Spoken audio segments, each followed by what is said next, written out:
But now I don't see those cobbles and curbs. I don't hear the blues anymore. Rough Trade is giving away a third of the first 3 months of the Rough Trade Club plus new music membership exclusively to 101 Part-Time Jobs listeners. Become a member of Rough Trade Club New Music and you'll receive the Rough Trade Album of the Month straight to your door every month on exclusive vinyl pressing with exclusive bonus material. Club members have received exclusive pressings of albums from Sufjan Stevens, Sprints, The Last Dinner Party, Julie Byrne, and Over Mono, just to name a few, this past year alone. Sign up using the promo code CLUB101POD and you'll get the Rough Trade Album of the Month, English Teacher's excellent debut album, This Could Be Texas, on exclusive Galaxy Gold for a third of the usual price. Here's English Teacher on a recent episode of 101. How many opportunities do you get to write a debut album and have all of this, sport behind us? I don't know, I really like the idea of holding the bar as being like classic songs. You only get one shot at a debut.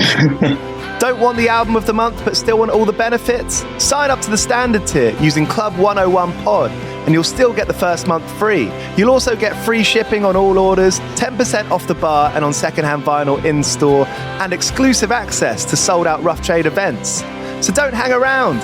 Go to roughtrade.com/club and sign up with the code CLUB101POD. That's CLUB101POD and claim money off the album of the month, English Teachers This Could Be Texas, today. This offer's available to UK residents only.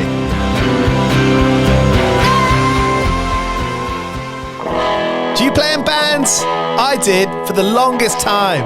And I wish that I knew that DistroKid was a thing. I don't even think it existed back then. DistroKid makes music distribution fun and easy with unlimited uploads, and artists keep 100% of your royalties and earnings. 1 million plus artists rely on DistroKid to get their music on Spotify, Apple, YouTube, TikTok, Tidal, Instagram, and all the major streaming services.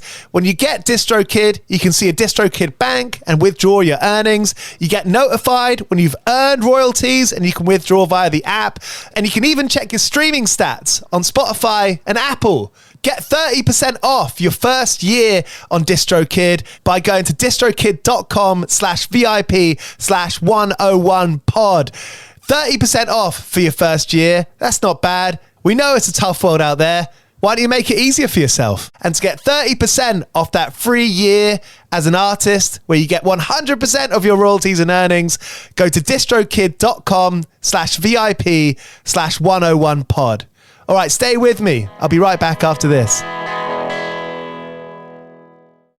The Vietnam War, it's over. Your job has just begun. A new HBO original limited series. Welcome to the world of spycraft. Strap in. From executive producers Park Chan-wook and Robert Downey Jr. What are you concealing? Based on the Pulitzer Prize-winning novel by Viet Thanh Nguyen. What if I told you that I was a communist spy? How did you become this? The Sympathizer, streaming April 14th on Max. Subscription required. With Lucky Land Slots, you can get lucky just about anywhere. Dearly beloved, we are gathered here today to... Has anyone seen the bride and groom? Sorry, we're here. We were getting lucky in the limo and we lost track of time. No, Lucky Land Casino, with cash prizes that add up quicker than a guest registry. In that case, I pronounce you lucky. Play for free at LuckyLandSlots.com. Daily bonuses are waiting. No purchase necessary. Void where prohibited by law. 18+. Terms and conditions apply. See website for details.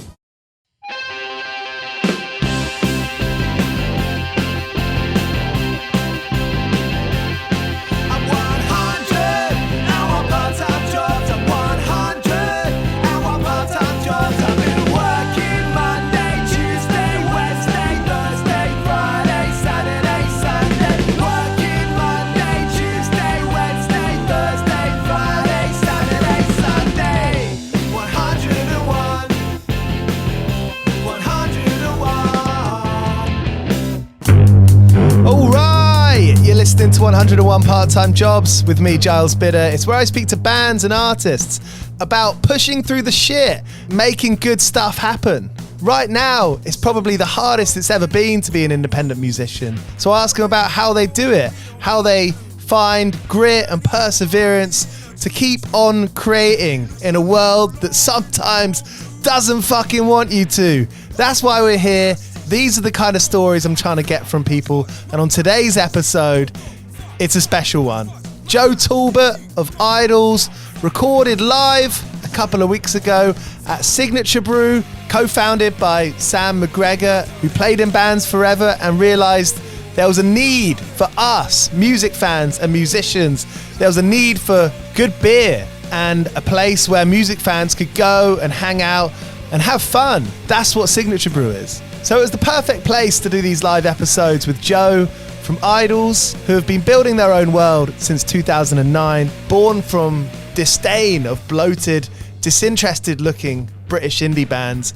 Joe Talbot and co.'s greatest weapon is that they care. They really care about everything they do. Now, about to release their 5th album, Tank, next week on Partisan Records, IDLES are categorically in their own lane, where they offer a refuge of free will and self-acceptance. If you've been to an IDLES show, you'll know what that feels like. What a special band. Here's Joe Talbot from the first of 2 live episodes we did last week. The second night of chat is coming in a couple of days, where we covered Joe's hugely varied CV, from call centre shenanigans to his time in social care. So subscribe to keep an eye out for that. I had a great time. If you were there, thank you. Let's do some more again soon. In fact, we got one coming up. I'll be speaking with Bobby Villain of Bob Villain on Sunday, the 7th of April at Bush Hall. If you want to come, there's still some tickets left. You can snap them up at 101parttimejobs.com/live. Enjoy this chat. I hope you do. Shout out to 2000 Trees, our sponsors. They're the UK's best medium-sized independent festival, and headlining this year is the Gaslight Anthem and the Chats. Manchester Orchestra are playing, Creeper, Hot Mulligan, Boston Manor, Nova Twins, and so many more excellent bands and artists to be announced. Go to 2000trees.co.uk and pick up your ticket. Introducing Ampollo, the new app for musicians.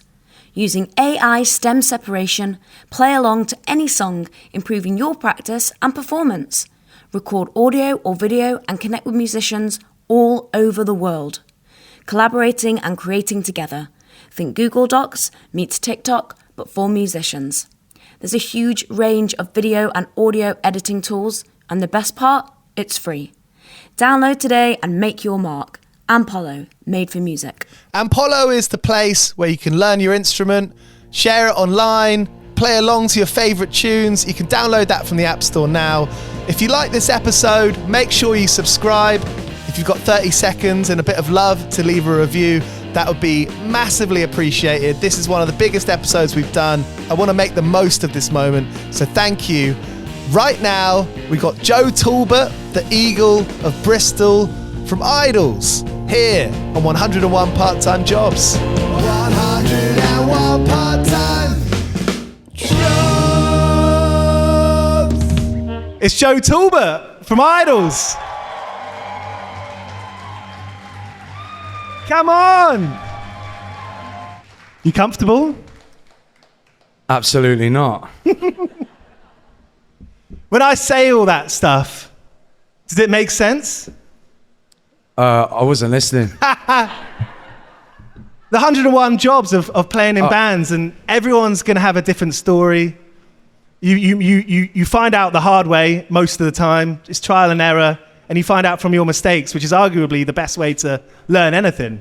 Yeah, it is. It is. It's well, it's what you make it. So, for me, there was no question for anything that I was doing. I had a drive and a purpose from the start, a 6-month plan, always, and 4 people that do exactly what I fucking told them to do. Only joking.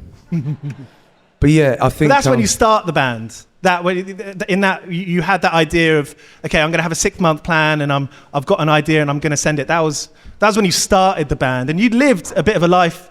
You lived a life before that, right? Yeah. I'd say before the band, I lived 2 lives.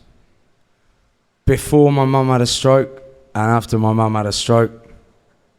One had purity and joy and peace. And the other one had chaos and hell and drugs. And then up to that point, it was hell. And then I found something that made me wake up in the morning and gave me ultimate purpose. So it's kind of, there were many jobs that I took on that I could have given up, but I haven't. Because I'm very, very grateful that I chose this one. And everything that I have around this band that has purpose and creative thinking in it, I still do. Because I'm fucking glad that it's in my life. And without it, I'd be dead or in prison, 100%. I think a lot of us battle, like tussle that idea of, even when we have something that we think is a good idea and we back ourselves, you know, there's so many steps between, you know, before, you know, between having an idea and lifting a finger to do it. You know, I don't know if that's kind of like a lockdown thing, or it's like a generational thing where our parents' generation were all, you know, on the by and large, got a job at 18 and worked for 30 years. Yeah. And our generation's seen that and thought, I don't want to do that, maybe. Yeah, I think my dad was a good lesson. He was an artist and an art teacher for a bit during Thatcherite Britain. So there wasn't a lot of room for art when that horrible beast was around. But he taught me that, you know, purpose and hard work are the same thing. There's a correlation when, you know, as I always say, it's a metaphor, but it's also like a fact. You wake up in the morning, you have something to get up and do everything for. There were no steps for me. It was, I do this until I can do this without the 70 hours a week care job or the, you know, the pubs before that or the restaurant before that or whatever I was working in. I was just going to keep going, even if it, like, that was the purpose, was to make. Making it is making it. What was the first thing that you made? I mean, for me, when I think about the first things, it's skate ramps, it's BMX ramps, it's logos for bands I hadn't started yet. What was your first thing that you can think back now and think, yeah, I had that idea and I did it? Well, I guess truly, Imagine Communities, our first single. I haven't really made anything before that. Like, you know, things here and there, but not like something with purpose. Like, I'm gonna make this and then make it. I was a DJ before that, and no offense to DJs, but I wanted something tangible that I made, you know, from start to finish. That thing of like, I've got a kid, she's 4, and she hasn't got that bit yet where she says she's gonna make something and she puts it on paper and it doesn't match up to what she sees in her head. Now, I'll draw a dog, and you draw a dog, it's like, it's not a fucking dog. What is that?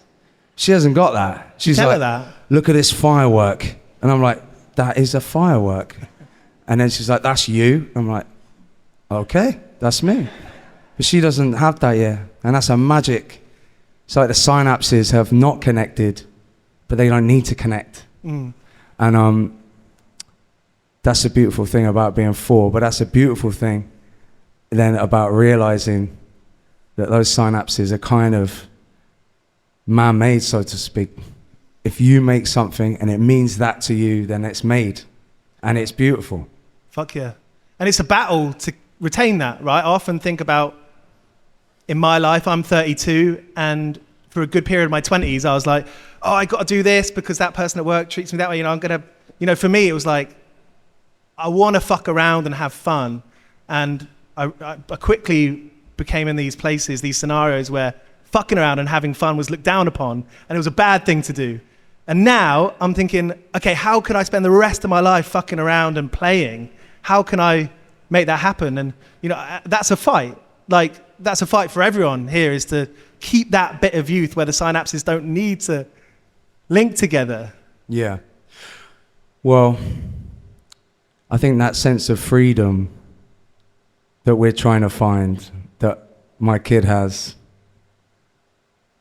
maybe comes with unlearning the gatekeeping fuckheads of the world that tell you you're ugly or something else, fat, old, you know, your song, you're a punk band, you're too old to be this, or, you know, no, you're not. I think it comes from a lot of control. People, you know, that it's all deep inside of us. I think there's all part of us that there's a thing in all of us where we want control. I mean, that's another thing to fight against. I don't want to control the people I'm around. No, I mean, I've got to control my kid, 'cause she'll eat anything. And our bassist Dev, same thing. So he's a real problem.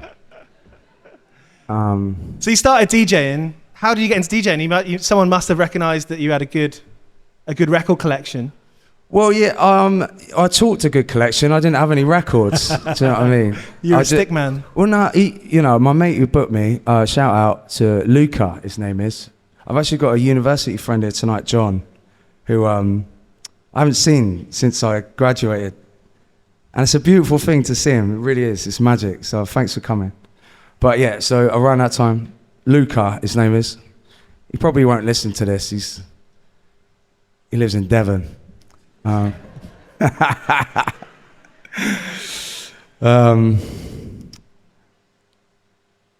He was a promoter for Elbow Rooms on Park Street in Bristol.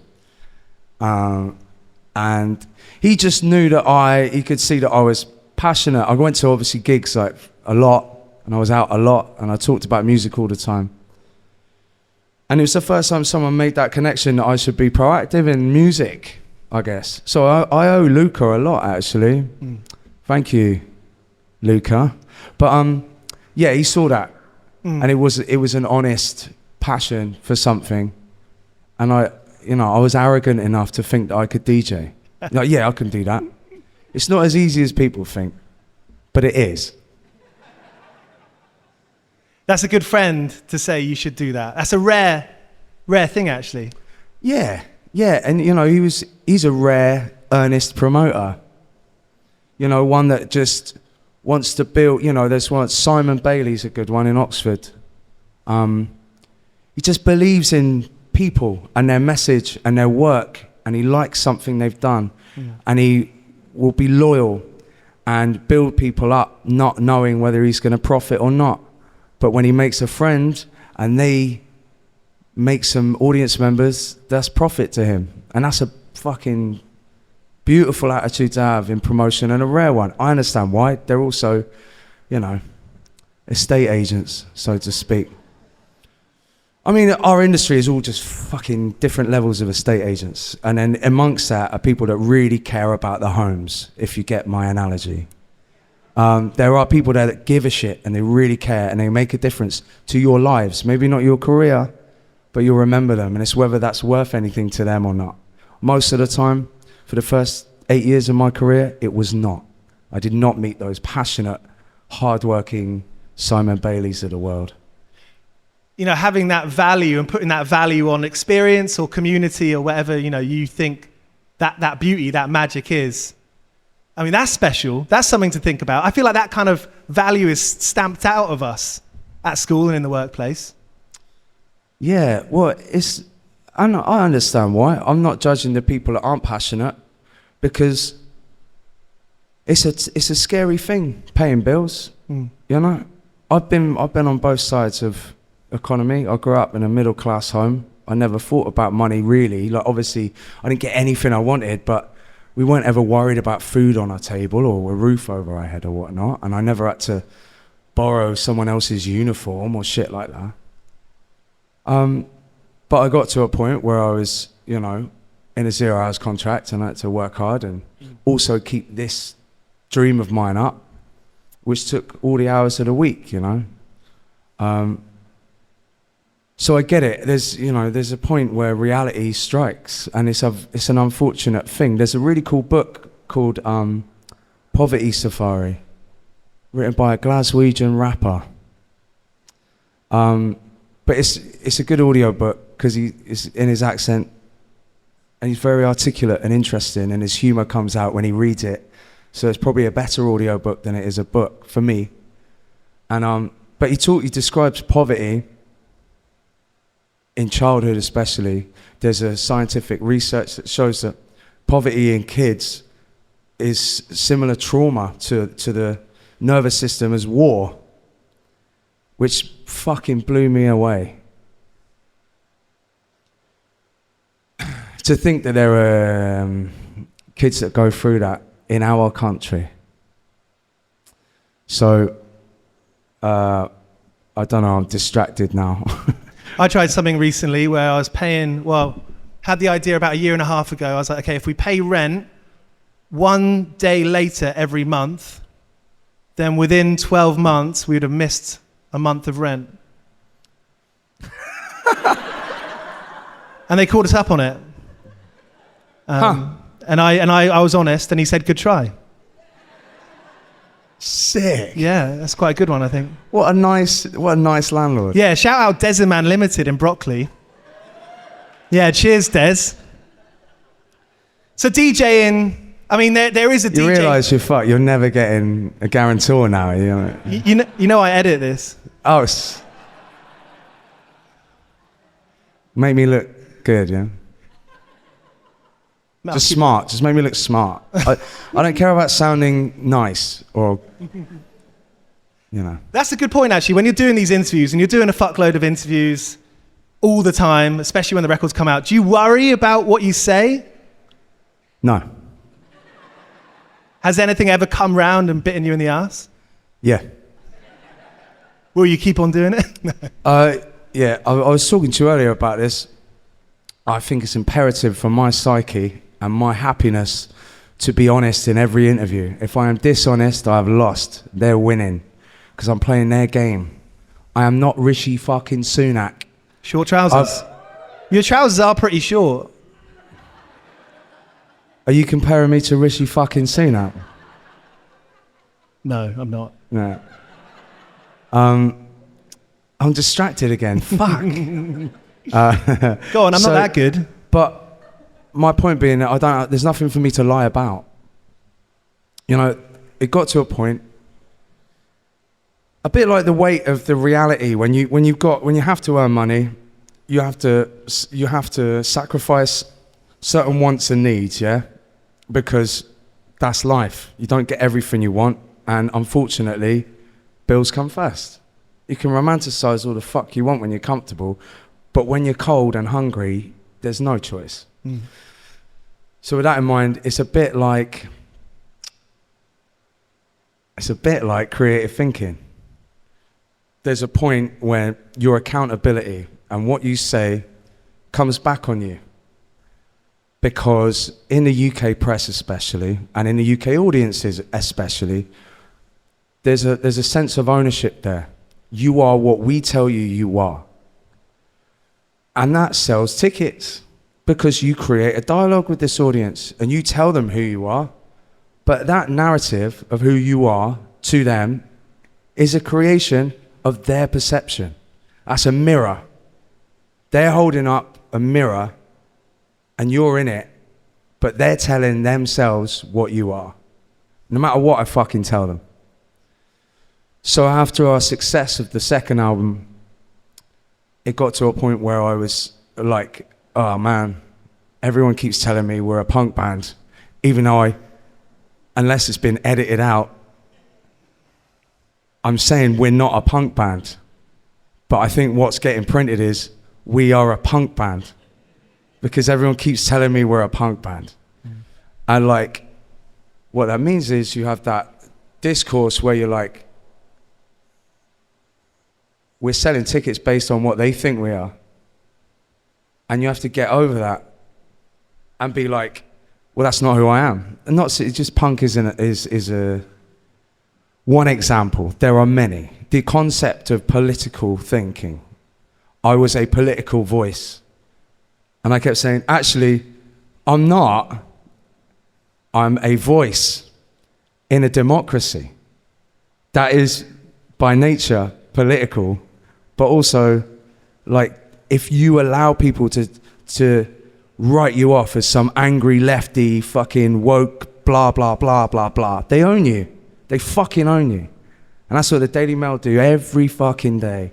This woke generation thing is an invention by the right. Thanks for all shouting that at the same time. The Nazi cunts. But yeah, sorry, I'm not going to turn this into some like woke rally, am I right? But it's an invention, it's a linguistic thing. And the more I shouted, the more I voiced my interest in the human psyche and how that affected who you vote for and how the people I vote for treat me and my people, as in my family and friends, not like some preacher's people. My tribe. But that got projected as me being, oh, he's the next fucking, let me think of someone. Billy Bragg. You know, as much as I would love to be as interesting as Billy Bragg, I'm not.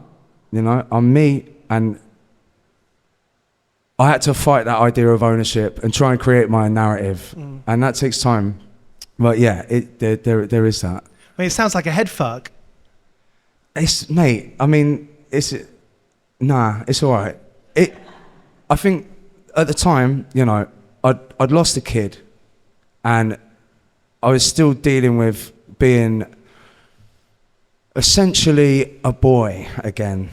You grow up, and then when your parents, when your mum dies, there is a part of you that goes. You are again floating in the ether. And it was a lonely time, and I was on drugs. And that all made me feel, when you are, a good question to ask yourself when you're feeling angry or scared is, how old do I feel from that conversation within or with someone else? Why do I feel 12? Why do I feel 9? What is it that's making me feel so fucking small or angry or whatever, hungry? That tool allows you to give yourself a sense of perspective in your fears or trauma or whatever, and move forward. And at the time, I was 12. I was both the happiest I've been and the most scared I've been again.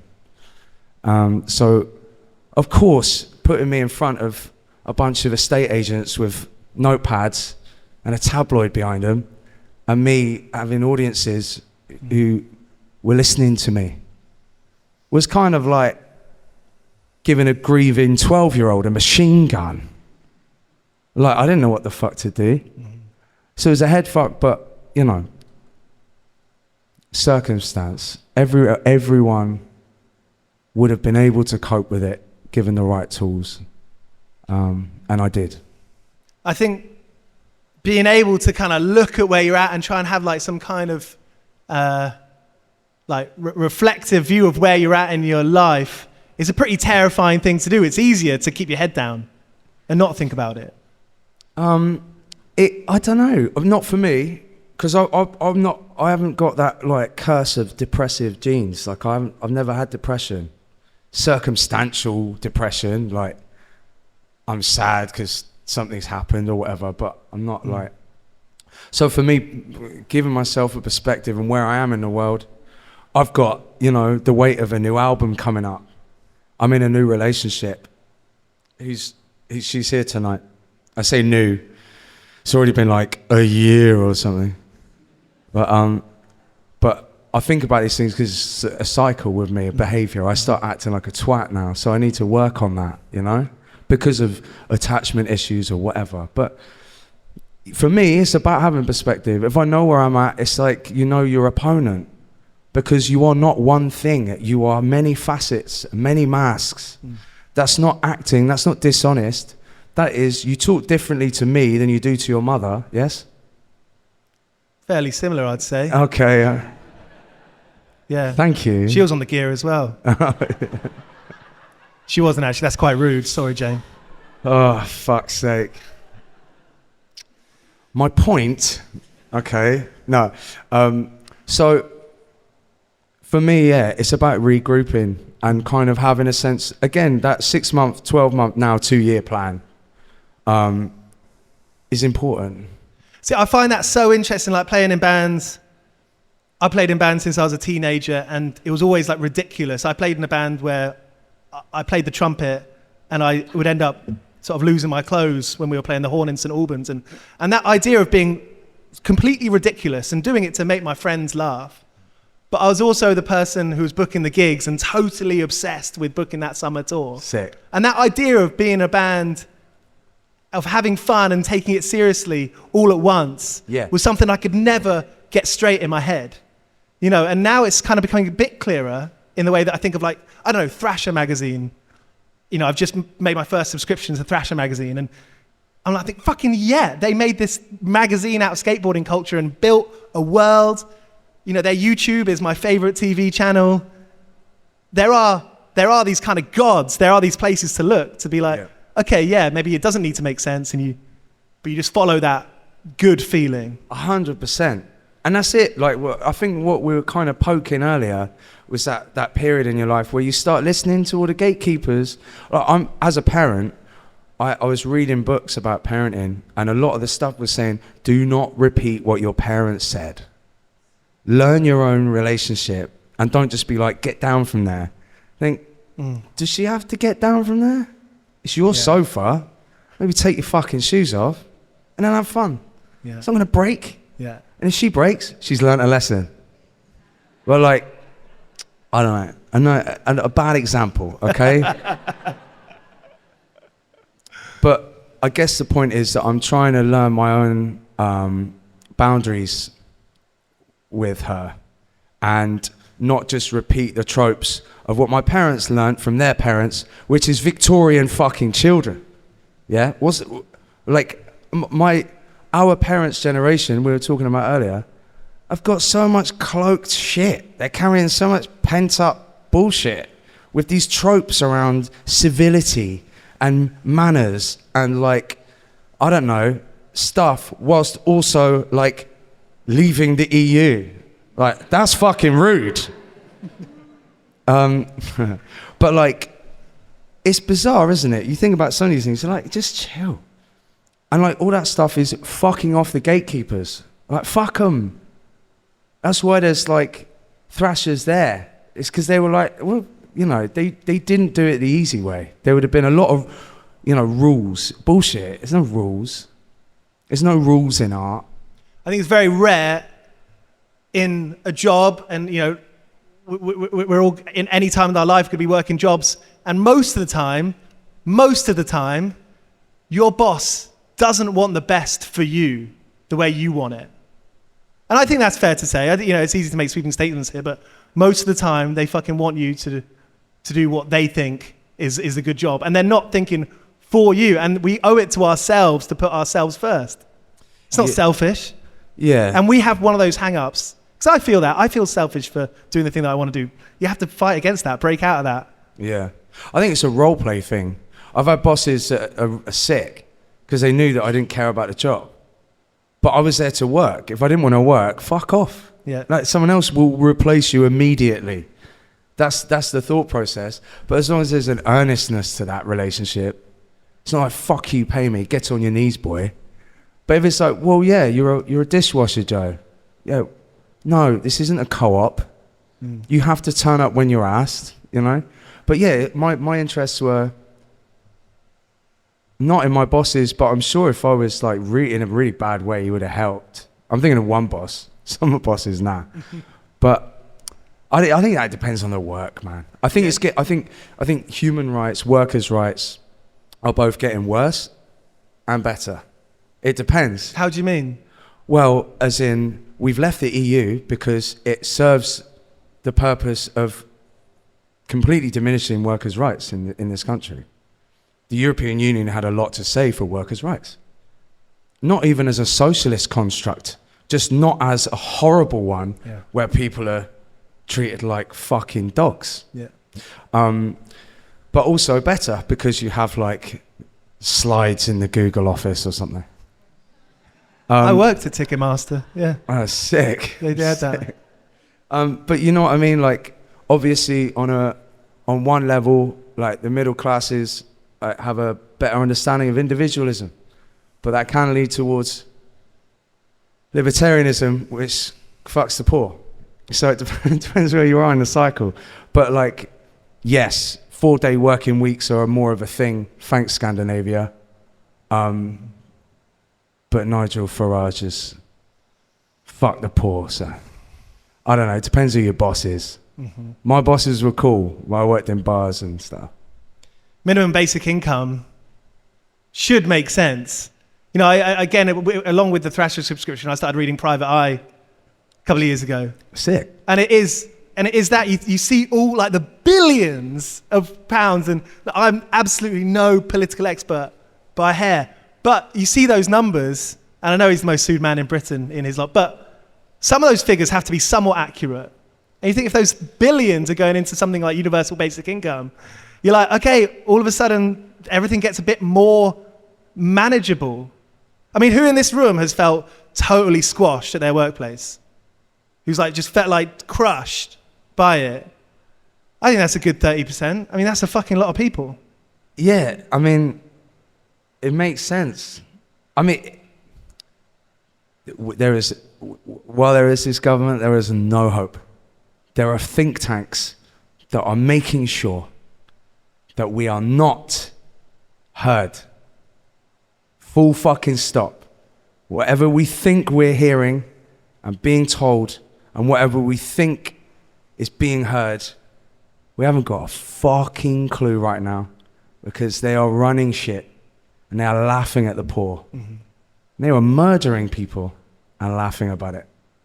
It's scary. DJing, on a slightly lighter note,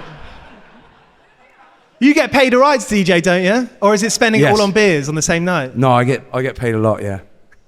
I mean, that must have, I don't know, I think if I started, and I've done a couple of DJ slots, me and my girlfriend's first holiday was from our DJ money. Shout out to? Eva. Eee. Gran Canaria, stayed on a boat. That's fun, wasn't it?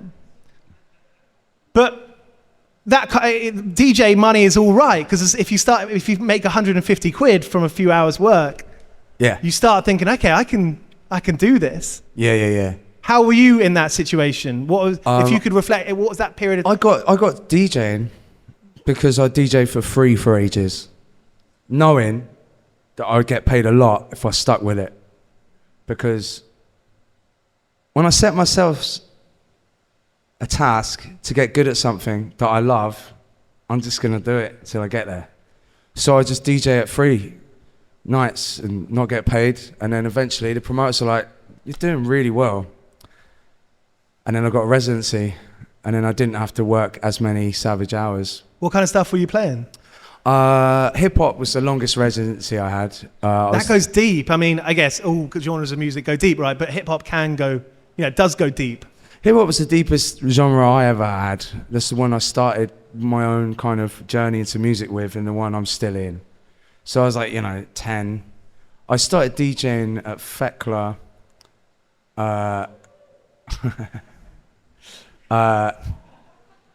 And yeah, that was my longest residency. So I was doing hip hop for like 7 years. But I mean, my favorite music, I was like a mashup, like party night on a Monday. It's just that I play anything I want. It'd be like, Diana Ross and like, at the time, like Scream and stuff like that. It was like when dubstep was big. So I was like doing it, like just, I could play anything. But as long as it was good and it mixed together, it was great. Hip hop, from what I've seen and like what I've experienced, I mean, they kind of enjoy being unique and stretching it and looking different and having characters and personalities. That's pretty different to guitar music, isn't it? Yeah. I mean, it makes me think, I've been wearing like black jeans and black t-shirts my whole life because I was a guitar music fan. Yeah. I feel like when you're a hip hop head, like things, it does seem to go wider. There's there's more fun to be had there, more like experimentation and like celebration of that experimentation. As a cultural student, I would say that has to do with the fact that the voices, guitar music is a white male genre, the voices of which are heard and projected on a daily basis. There is no need for the volatility of change and dynamism to be heard and to fight against the oppressor, such as hip-hop, which are not listened to or not at least kept in high regard or respected, maybe now, but not at the time. So there had to be a sense of dynamism and volatility and fuck you, and we'll keep changing our language, keep changing our colloquialisms and dress, because it wasn't a fashion, it was a movement. So they had to keep moving. It's probably why. But who am I but a white man in a guitar band? Hence the black jeans and the boots. I know my place. Fuck the king. It's when you talk about that expression and that kind of shape and the kind of the sort of boundarylessness of music like hip hop, you can hear that in IDLES now. You know, these years later, these singles from Tank, you can hear how you've got so comfortable with trying different things. I mean, the LCD sound system collaboration makes a lot of sense in that. What was the first tune that you wrote the vocal bit or the lyrics bit or the melody to where you were like, yeah, this isn't the guitar music that I've heard all my life? Well Done. Yeah. I was listening to IDLES album in the kitchen. I was working in a kitchen. Oh no, it wasn't IDLES album. It was might have been. I think it was before that. Anyway, doesn't matter. It was like a grime album, and we'd written the music for Well Done, and I was just like, it's just all about vocal hooks. It's just like repeat the same thing, and then I like that as a punchline. I was just singing this while I was doing the washing up. It's fun. Yeah, and it's me. It's what I grew up on. You know, I didn't grow up in fucking 1970s Manchester or Berlin. Like, I wore a trench coat, but my favorite stuff was like from the Bronx and then like from London and places that like I wasn't from. But it was part of my vernacular. It's part of my language. As in what I loved and what I saw color and life in. Wasn't my narrative, but it's like, well, you can fuck around with it. It's art. There's no rules. So I found a place where I could use what I loved and put it on music I was making, and I think I did it with my humor and my life in it. Make it sound so easy, but it takes steps, doesn't it, to get there and feel natural enough to do that and brave and however you want to say it. You know, it doesn't come from one to the next minute, does it? Yeah, I'd see making music when I started out. I mean, it depends on how good you are, I guess. I think a successful artist is someone who's fluent in their own artistic language. That means they see the dog, they paint the dog. Whether you fucking think it looks like a dog doesn't matter. That's fluent. And if you're honest with yourself, you know that dog isn't what you've made. That's honesty. So until you are fluent, it's a conveyor belt of no's. Make it, no. Make it, no. No. What do you reckon? No. Can you chart that? Because I mean, making. And the dialogue you have with your band or yourself, if you're brave enough to be on your own,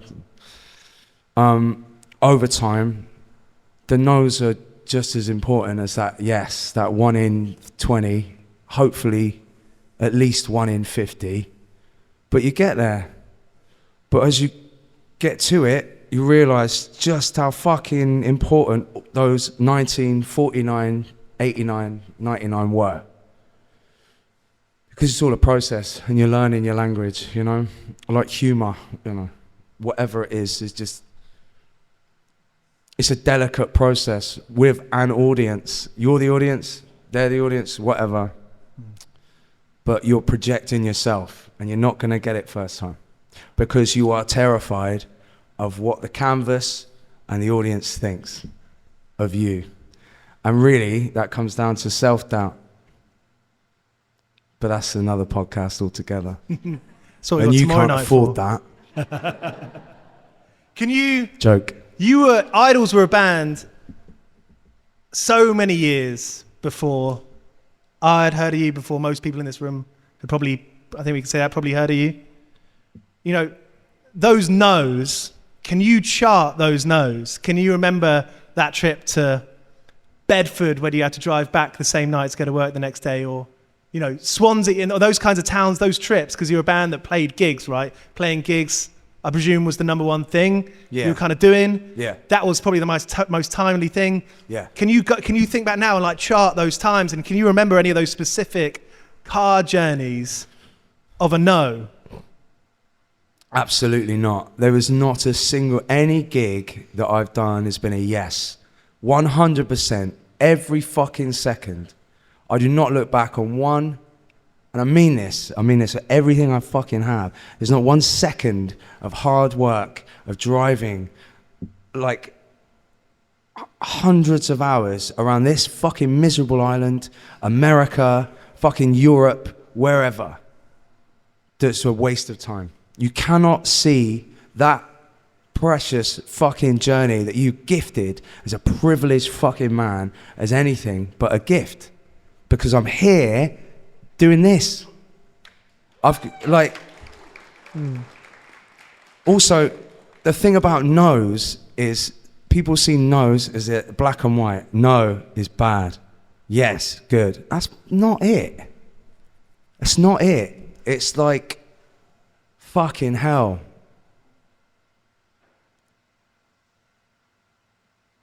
It's not, if you write a song, you haven't burnt the toast. Yeah? You don't eat black toast, do you? You don't eat burnt toast. I mean, you might do if you're some sort of heathen. But just imagine that you don't eat burnt toast right now, okay? That is something that is bad. But a song that you've written that isn't quite there, that isn't you, is dishonest, or is confused, or incomplete, or arbitrary, or I'm trying to think of words that aren't just good or bad, that I've felt, you know. I'm wearing someone else's shoes. I'm fucking boring. These things. Why? Just keep asking why. Keep having that dialogue, moving forward. Why isn't this right? But that dialogue and everything else just means you're just adding one more notch to fluency over time. As long as you're forthright in the honesty and being able to say no. If you say yes when you're not behind it, it's dishonest, and then you start building a shit catalogue and you sound like... How do I say a band name that doesn't, I'm scared of saying? I can't say it because I am purveyor of the house that allows you to fail. I interview bands, I help them tell their story. It's not my place to have it. I don't write reviews. Thank you, Rishi Sunak. Only joking. No, yeah, there are no... You know, there are no... But also, is there a question like, there's bad music for you. You might think a record is duff, and your mate might see something in it. What? Whose record? Mine? Anyone's record, any piece of music. No, but like in the context of what we're talking about, have I made a duff record? No, that's not what I'm asking. No, I'm not so fragile that a hypothetical situation is upsetting me. All right, start again. Musician A has made a record. Their friend says it's good? Is that what you're saying? Well, I'm saying, can music be objectively bad? If it's someone freedom of expression. Fuck no. I'll tell you why. Right, let's think of a bad song. Think deep. Don't go easy. Don't be like, Ooh. Do you know what? That's a really good example. Not because there's no factual thing behind that. This is someone's song that they hate, yes? You hate that song. Okay, we'll take that as an example. Pretend I hate Top Loader. Oh, do you know what? No, let's make it easy, because Top Loader, they haven't died in a car crash. Sorry, is that a Top Loader tattoo? Dancing in... No, but it is bad. No, I was going to say, because I know people that like Top Loader. I like Top Loader. I think that's a good song. I'd dance in the kitchen to that song. Yeah. What's that frog song? Yip, yip. Crazy Frog. Crazy Frog, right? Put your hands up if you like that song. Oh, fuck. That's enough. Five's enough. Right, okay. So imagine that means something to them, those 5 hands. But seriously. Yeah, that was they got a job they wanted, or they kissed their partner for the first time, and that was the first song they heard after it. You've created a memory. The Crazy Frog song memory. Exactly. You can't take that away from anyone else. You cannot. It's impossible. And I mean this. We started off... bonhomie, jovial. Yeah. Bonhomie's not the right word. I just wanted to say it. Yeah, no. Good word, that. Yeah, I'm going to look that up later and pretend I know it now. Edit that out. Yeah, bonhomie, yeah. But like, of course, there are insidious factors to the music industry. X Factor can get fucked. The Voice can get fucked. Well, that's a fuck you. For reasons that we don't need to waste our breath on. But when it comes to music, if it's an object, a thing in your life that means something to you, don't let the gatekeepers tell you who you are. Fuck them, all of them. Let's face it, there are people out there, I've met some, that think idols are fucking shit. And they're right. We are. To them. That means something. That's what, you don't go out there and make art and then be like, oh, no, I'm the special one. I'm perfect. It's bullshit. I get it. I'm annoying. Fuck them. Did it? Fuck all of you. And not you, everyone else. And this is a question from the audience that I asked for in advance. This is the question from Tuftii. Shout out Tuftii. And their question is... Are you from Wales? That sounds like a Welsh nickname. Okay. Tuftii does a great radio show on Community Garden Radio. Oh, sick. Hello. And also does BMX commentary. But... Really? What, dirt or vert? Racing. And Tuftii's question was... Listen, can we take a second to just appreciate? Sorry. We just met a BMX commentator. Come on. I was not expecting that, Tuftii. Thank you very... I bet you like Crazy Frog, didn't you? Yeah, fucking... No, I'm joking. They didn't. All right.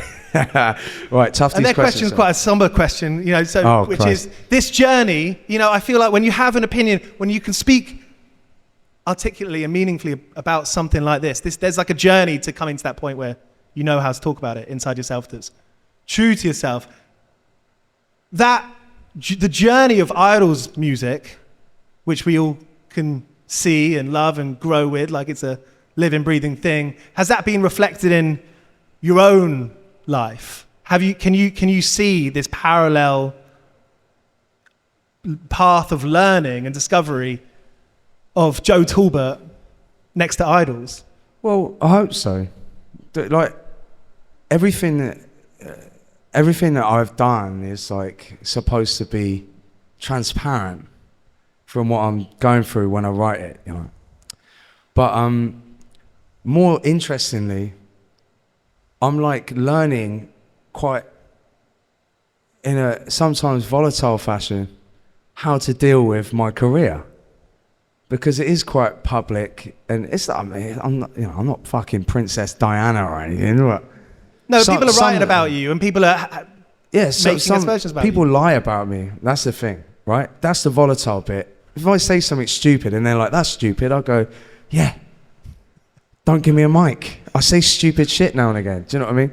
But when it's lies, or it's telling the world who I am, it's frustrating.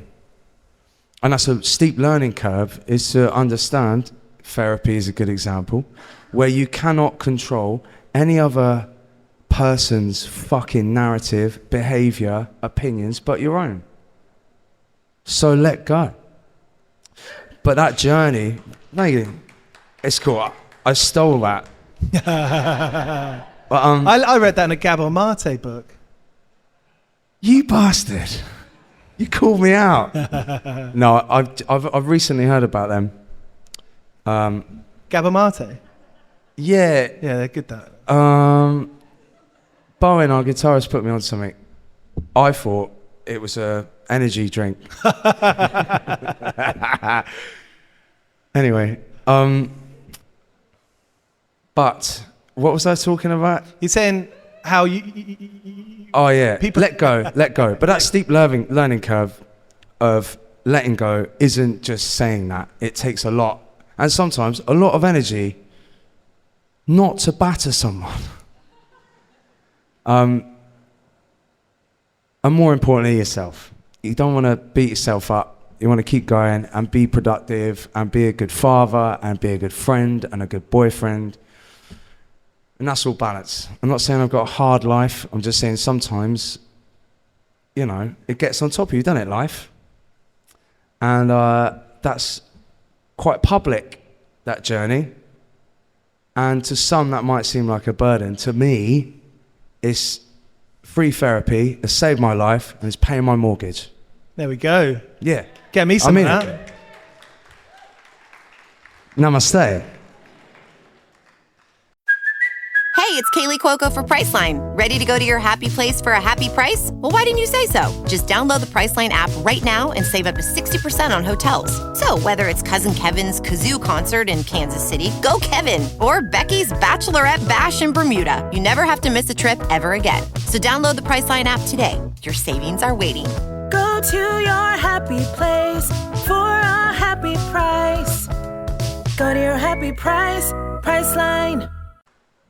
Your live shows, I've got. There's a thing. I think there's people who listen to Idols and think this is noise. Yeah. And they'll go to an Idol show and they'll leave saying something similar to what you just said. Oh my God, that was like therapy. That was like release. Yeah. Not just saying it because we got a bunch here. We got 250 people here. Who are those people? How much of you discovering the good things and the best parts of yourself and the things that propel yourself in the putting your best foot forward, how much of that comes from having a crowd who are physically there, physically screaming and buying the records and having such an emotional connection to the records that you're such a big part of? Well, there's a lot to unpack there. Got a Stanley knife if you need one. Jesus.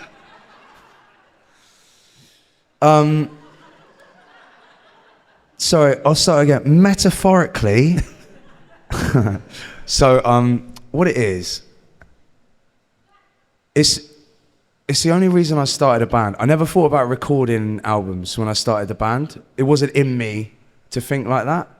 I was like, it was kind of a slow yet really quick fucking succession where like I was DJing and one day I was like, actually I was at a gig. I was at a festival called Camden Crawl.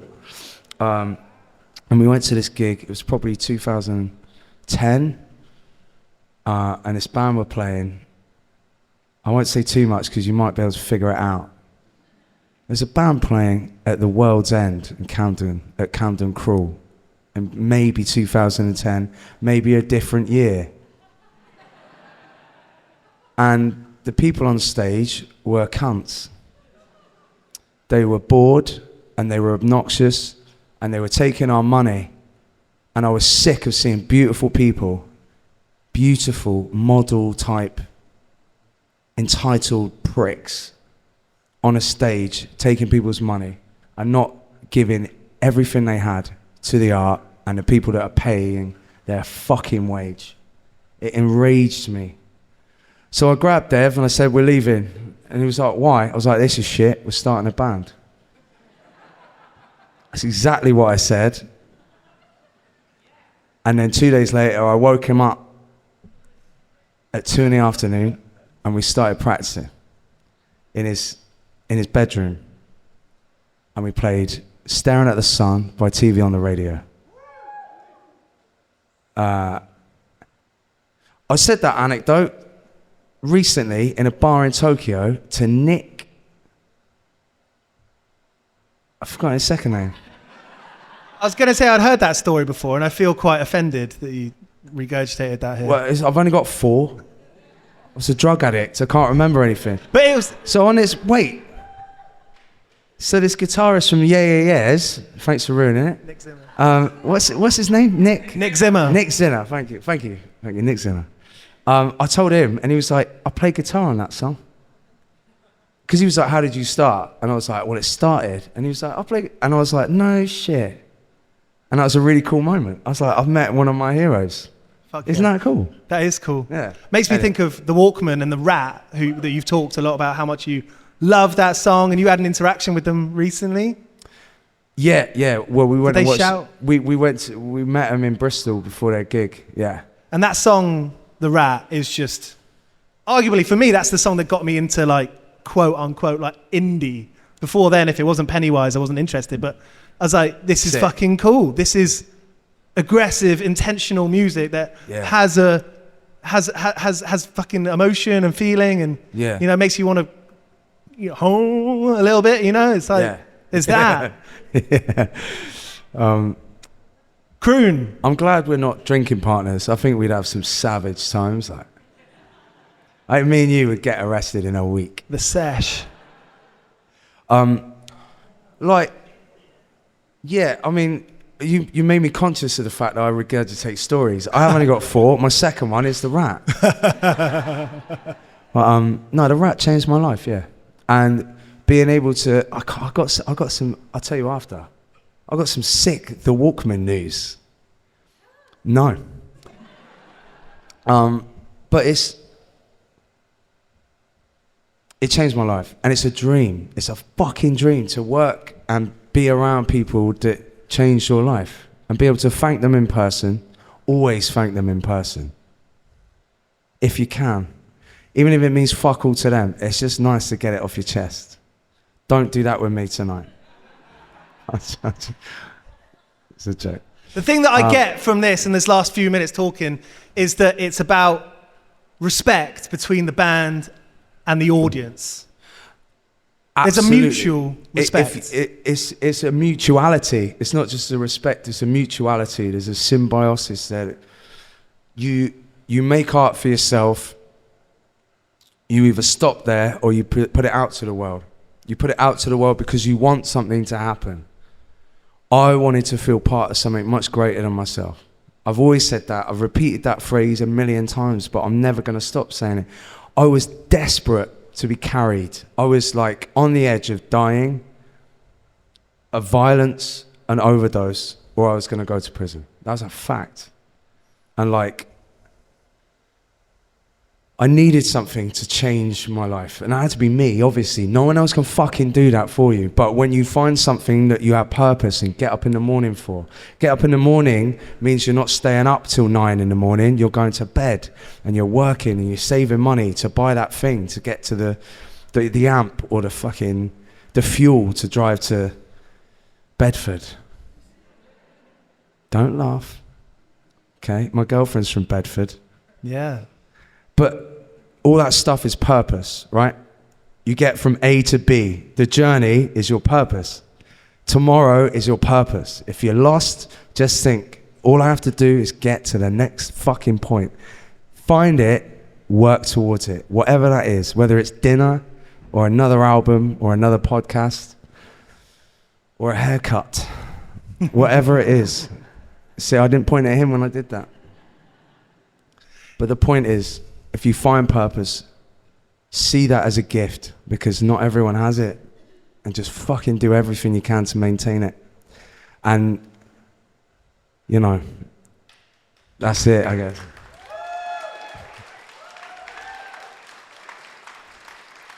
We got about 5, 10 left. No, we got one more question left. We got no more questions left. We got one more. Why are you asking the barrels? What have you been drinking?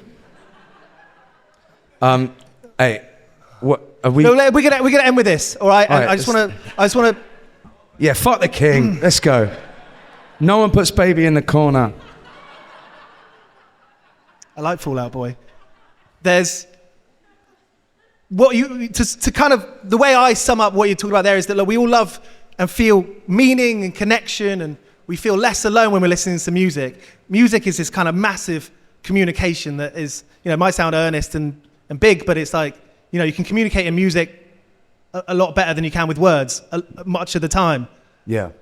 That is such a communal thing, but yet there's such an individual impetus there, individual stake. And what I want to say is that we all have a part to play.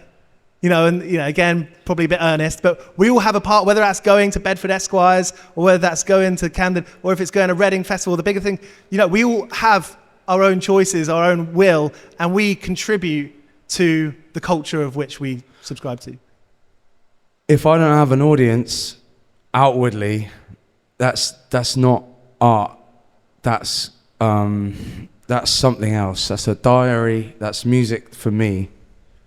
When it's out, I started it to be carried and to feel part of something greater than myself. After that, it's built by everyone else. And the feeling I got from having, you know, it's like, I want everyone else to feel as connected as I do. Because it's not about the fucking, the noise, the crap in between, all these gatekeepers and that. It's about the magic that makes people start Thrasher magazine or start Signature Brew or something with life and individuality in it. It comes from an inspiration of being in a communion of people that allow you to be yourself. And that's by opening your fucking ears. Liberal thinking and communion and love and the freedom of speech is the practice of listening, not speaking. And the only reason why I'm here and I'm alive today is because I've had so many fucking beautiful people that are willing to listen and also give me something back, which is terrifying sometimes, but beautiful. Yeah. Hell yeah. Joe Talbot. Cheers. Thanks all for coming. I hope everyone feels something. Yeah, cheers. And you can subscribe to the podcast and it'll land in a couple of weeks. So cheers to Signature Brew. Thanks Olivia. Thanks Eva. Thanks Sam McGregor. And thanks Joe Talbot. Thank you very much. So there was Joe Talbot on 101 Part-Time Jobs. Thank you for listening. I hope you enjoyed that. If you did, please subscribe to this podcast. Leave a review if you've got 30 seconds and you're up for it. You can use a thesaurus if you like. Get some new words in there. They'll look good against your name on Google Reviews. Thank you so much for listening. I'm so buzzing about this new IDLES record coming out next Friday. Tank, part 2 of this chat, where we repeat nothing, surprisingly, that we did in this episode, will be coming out in 2 days' time on Thursday.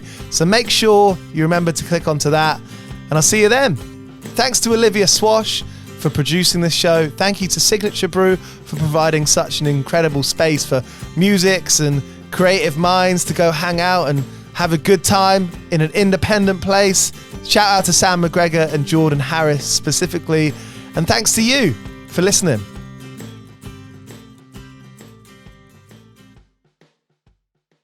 Hello, it is Ryan, and I was on a flight the other day playing one of my favorite social spin slot games on ChumbaCasino.com. I looked over at the person sitting next to me, and you know what they were doing? They were also playing Chumba Casino. Coincidence? I think not. Everybody's loving having fun with it. Chumba Casino is home to hundreds of casino-style games that you can play for free anytime, anywhere, even at 30,000 feet. So sign up now at ChumbaCasino.com to claim your free welcome bonus. That's ChumbaCasino.com and live the Chumba life. No purchase necessary. VGW. Void where prohibited by law. See terms and conditions. 18+.